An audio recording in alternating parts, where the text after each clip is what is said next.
So a recipe has asked you to simmer something and you don't necessarily know the difference between simmering and boiling. So here we are to show you what it looks like. So first of all, here's some boiling water, lots of bubbles, quite aggressive. Really the only time we need boiling water is when we're cooking things like pasta. The rest of the time, most of the time, we're asking you to simmer something. So simmering is much less aggressive than boiling. So here we have some simmering water. So it's not nothing, it's not no movement. We don't just want things steeping in just slightly hot water. We want to have some movement, but this is what simmering looks like. So just show you again, this is boiling and this is simmering. Enjoy.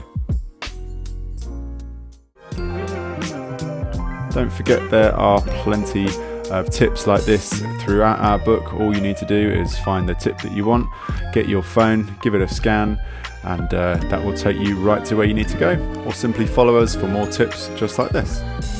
Enjoy.